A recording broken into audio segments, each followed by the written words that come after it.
ফেলতে বিদ্যুৎ বিক্রি বাবদ মোটা অঙ্কের বকেয়ার কথা মনে করিয়ে দিয়েছে ভারতের প্রধানমন্ত্রী নরেন্দ্র মোদীর আশীর্বাদ পুষ্ট আদানি গ্রুপ। বাংলাদেশকে বিদ্যুৎ দেয়া এবং বকেয়া নিয়ে চাপ সৃষ্টি করলেও সেই আদানি গ্রুপই এখন আফ্রিকার কেনিয়া থেকে পালাতে বাধ্য হচ্ছে।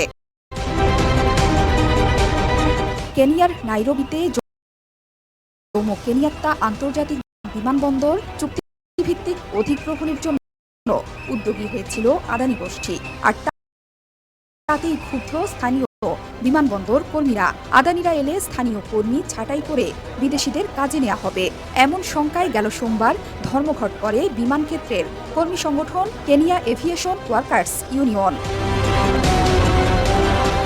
চুক্তি বাস্তবায়িত হলে জোমো কেনিয়াত্তা আন্তর্জাতিক বিমানবন্দর সংস্কার এবং একটি অতিরিক্ত রানওয়ে তৈরির কথা ছিল আদানি গোষ্ঠীর। পরিবর্তে আগামী ৩০ বছর এই বিমানবন্দরের মালিকানা থাকত আদানিদের হাতে। শ্রমিক ইউনিয়নের ব্যাপক বিক্ষোভে শেষমেশ বিষয়টি গড়িয়েছে আদালত পর্যন্ত।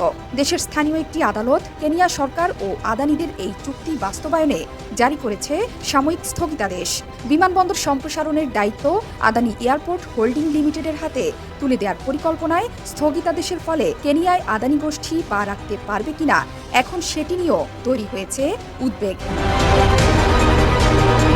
কেনিয়ায় আদানিদের এমন দুরবস্থায় নতুন বিপদের গন্ধ পাচ্ছে ভারতের বিরোধী দল। কংগ্রেস নেতা জয়রাম রমেশের শঙ্কা, এই ঘটনা ভারতের বিরুদ্ধে জনমত গঠনে ইন্ধন যোগাতে পারে। এক্স হ্যান্ডেলে তিনি লিখেছেন, আদানিদের বিরুদ্ধে কেনিয়ার মানুষের আন্দোলন ভারত এবং ভারতের সরকারের বিরুদ্ধে রোষে পরিণত হওয়ার আশঙ্কা রয়েছে।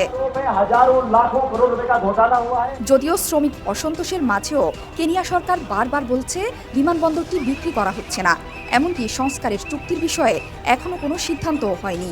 সরকারের দাবি, এটি সরকারি বেসরকারি যৌথ উদ্যোগ। বিমানবন্দর রক্ষণাবেক্ষণের দায়িত্ব কার হাতে থাকবে সেটিও চূড়ান্ত নয়। সরকারের আশ্বাস সত্ত্বেও কেন শান্ত হচ্ছে না শ্রমিকেরা, সেটি নিয়েও বিস্তর জল খোলা হচ্ছে। ভারতীয় গণমাধ্যমগুলোর প্রশ্ন, এই ঘটনায় চীনের হাত নেই তো?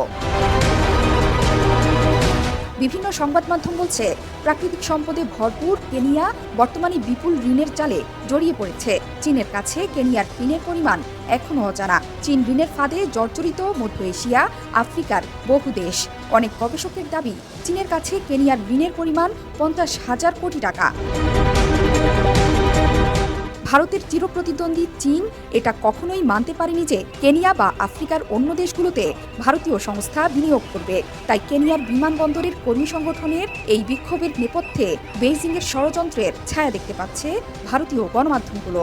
শুধু তাই নয়, এবার কেনিয়ায় বিমানবন্দর পরিচালনার ভার না পাওয়া আদানি গোষ্ঠীর জন্য একটি বড় ধাক্কা হিসেবেই মনে করছেন বহু বিশ্লেষক।